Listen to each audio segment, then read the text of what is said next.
Well,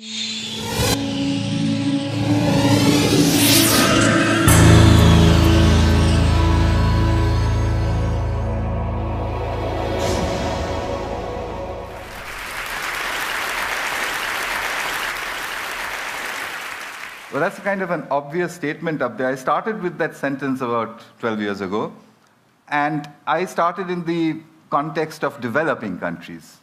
But you're sitting here from every corner of the world, so if you think of a map of your country, I think you'll realize that for every country on earth, you could draw little circles to say these are places where good teachers won't go.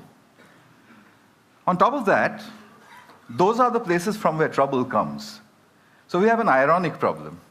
Good teachers don't want to go to just those places where they're needed the most.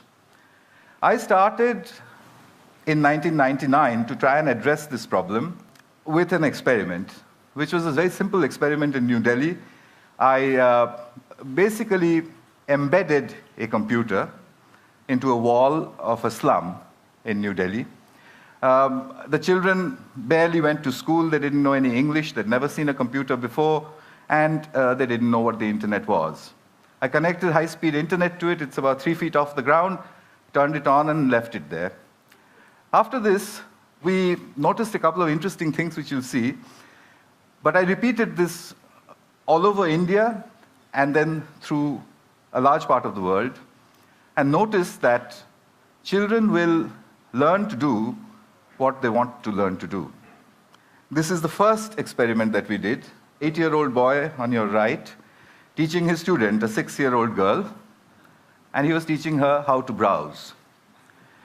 This boy here in the middle of central India, this is in a Rajasthan village where the children recorded their own music and then played it back to each other. And in the process, they enjoyed themselves thoroughly. They did all of this in 4 hours after seeing the computer for the first time. In another South Indian village, these boys here had assembled a video camera and were trying to take the photograph of a bumblebee. They had downloaded it from Disney.com or one of these websites, 14 days after putting the computer in their village. So at the end of it, we concluded that groups of children can learn to use computers and the internet on their own, irrespective of who or where they were. At that point, I became a little more ambitious and decided to see what else could children do with a computer. We started off with an experiment in Hyderabad, India, where I gave a group of children, they spoke English with a very strong Telugu accent.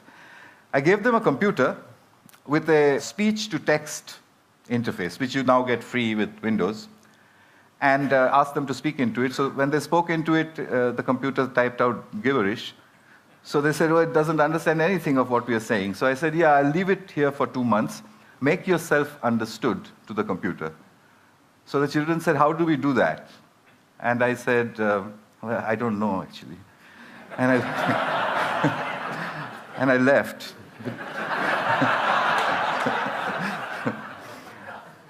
2 months later, and this is now documented in the Information Technology for International Development Journal, their accents had changed and were remarkably close to the neutral British accent in which I had trained the speech-to-text synthesizer. In other words, they were all speaking like James Tooley. So they could do that on their own. After that, I started to experiment with various other things that they might learn to do on their own. I got an interesting phone call once from Colombo, from the late Arthur C. Clarke, who said, I want to see what's going on. And he couldn't travel, so I went over there. He said 2 interesting things. A teacher that can be replaced by a machine should be. The second thing he said was that if children have interest, then education happens. And I was doing that in the field, so every time I would watch it and think of him. Possible, and they can undoubtedly help people, because the children very quickly learn to navigate the web and find things which interest them. And when you've got interest, then you have education. I took the experiment to South Africa. This is a 15-year-old boy. This machine, I play games, like 25. like animals, and I listen to music. And I asked him, do you send emails? And he said yes, and they hop across the ocean. This is in Cambodia, rural Cambodia. A fairly silly arithmetic game, which no child would play inside the classroom or at home. They would, throw it back at you. They'd say, this is very boring. If you leave it on the pavement, and if all the adults go away, then they will show off with each other about what they can do, which is what these children are doing. They're trying to multiply, I think. And all over India, at the end of about 2 years, children were beginning to Google their homework. As a result, the teachers reported tremendous improvements in their English. Rapid improvement in all sorts of things. They said they've become really deep thinkers and so on and so forth. And indeed, they had. I mean, if there's stuff on Google, why would you need to stuff it into your head? So at the end of the next 4 years, I decided that groups of children can navigate the internet to achieve educational objectives on their own. At that time, a large amount of money had come into Newcastle University to improve schooling in India. So Newcastle gave me a call. I said, I'll do it from Delhi. They said, there's no way you're going to handle £1 million worth of university money sitting in Delhi. So in 2006, I bought myself a heavy overcoat and moved to Newcastle. I wanted to test the limits of this system. The first experiment I did out of Newcastle was actually done in India, and I set myself an impossible target. Can Tamil-speaking 12-year-old children in a South Indian village teach themselves biotechnology in English on their own? And I thought, I'll test them, they'll get a 0, I'll give them material, I'll come back and test them, they'll get another 0, I'll go back and say, yes, we need teachers for certain things. I called in 26 children, they all came in there, I told them, look, there's some really difficult stuff on this computer. I wouldn't be surprised if you didn't understand anything. It's all in English, and I'm going. So I left them with it. I came back after 2 months, and the 26 children marched in looking very, very quiet. I said, well, did you look at any of the stuff? They said, yes, we did. Did you understand anything? No, nothing. So I said, well, how long did you practice on it before you decided that you understood nothing? They said, we look at it every day. So I said, for 2 months you were looking at stuff you didn't understand. So a 12-year-old girl raises her hand and says, literally, apart from the fact that improper replication of the DNA molecule causes genetic disease, we've understood nothing else.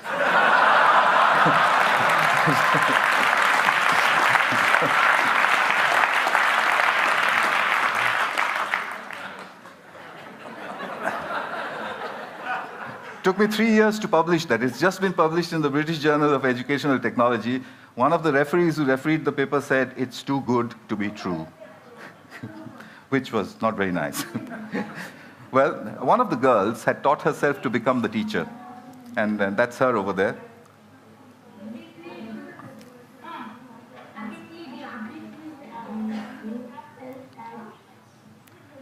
Remember, they don't study English. Where is it? Where is it? Neuron?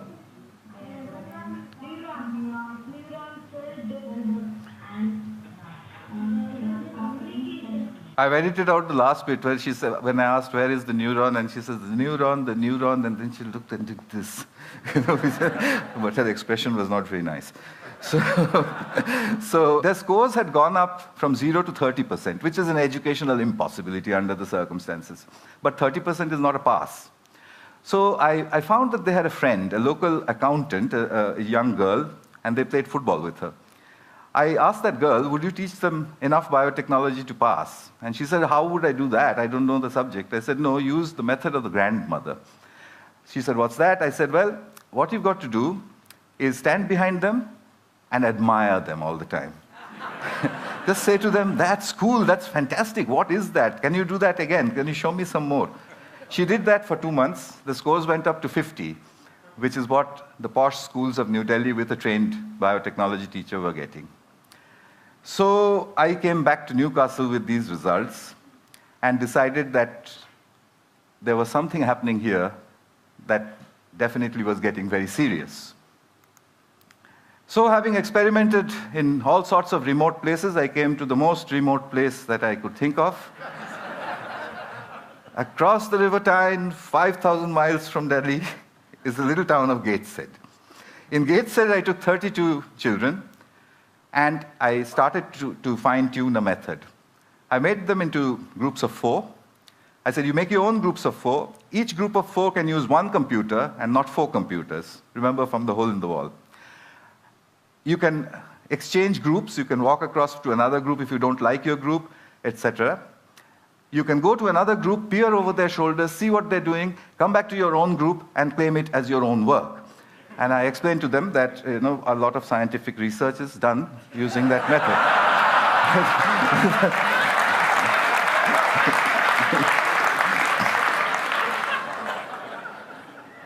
The children enthusiastically got after me to say, now what do you want us to do? I gave them 6 GCSE questions. The first group, the best one, solved everything in 20 minutes. The worst, in 45. They used everything that they knew. News groups, Google, Wikipedia, Ask Jeeves, etc. The teachers said, is this deep learning? I said, well, let's try it. I'll come back after 2 months. We'll give them a paper test, no computers, no talking to each other, etc. The average score when I had done it with the computers and the groups was 76%. When I did the experiment, when I did the test after 2 months, the score was 76%. There was photographic recall inside the children, I suspect because they're discussing with each other. A single child in front of a single computer will not do that. I have further results which are almost unbelievable of scores which go up with time. Because their teachers say that after the session is over, the children continue to Google further. Here in Britain, I put out a call for British grandmothers after my Kuppam experiment. Well, they're very vigorous people, British grandmothers. 200 of them volunteered immediately. The deal was that they would give me 1 hour of broadband time sitting at their homes 1 day in a week.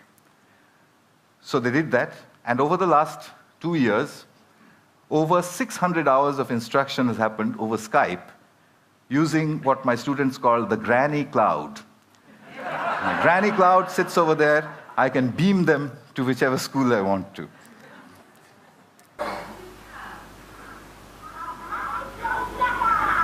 You can't catch me. You say it. You can't catch me. I'm the gingerbread man. Well done. Very good, so we get. Power of the Supreme. Back in Gateshead, a 10-year-old girl gets into the heart of Hinduism in 15 minutes. Stuff which I don't know anything about. 2 children watch a TED Talk. They wanted to be footballers before. After watching 8 TED Talks, he wants to become Leonardo da Vinci.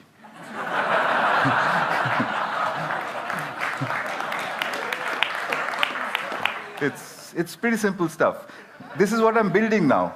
They're called souls, self-organized learning environments. The furniture is designed so that children can sit in front of big, powerful screens, big broadband connections, but in groups. If they want, they can call the granny cloud. This is a soul in Newcastle. The mediator is from Pune, India. So how far can we go? One last little bit and I'll stop. I went to Turin in May. I sent all the teachers away from a group of 10-year-old students. I speak only English, they speak only Italian. So we had no way to communicate. I started writing English questions on the blackboard. The children looked at it and said, what? I said, well, do it. They typed it into Google, translated it into Italian, went back into Italian Google. 15 minutes later,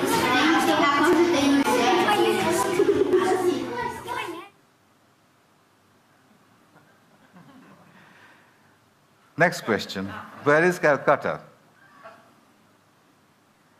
This one, they took only 10 minutes.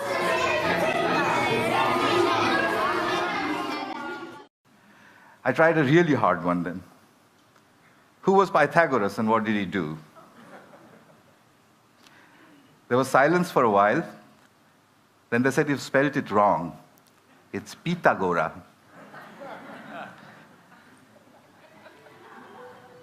And then, in 20 minutes, the right-angle triangles began to appear on the screens. It just sent shivers up my spine. These are 10-year-olds.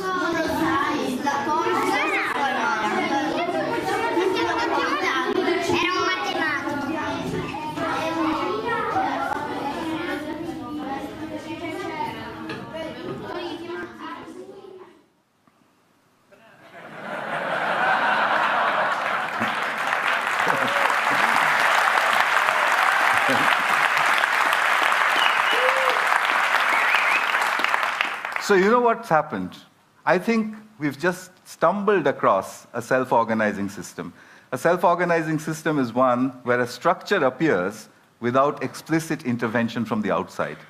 Self-organizing systems also always show emergence, which is that the system starts to do things which it was never designed for, which is why you react the way you do, because it looks impossible. I think I can make a guess now. Education is a self-organizing system where learning is an emergent phenomenon. It will take a few years to prove it experimentally, but I'm going to try. But in the meanwhile, there is a method available. 1 billion children, we need 100 million mediators, there are many more than that on the planet, 10 million souls, $180 billion, and 10 years. We could change everything. Thanks. Thank you.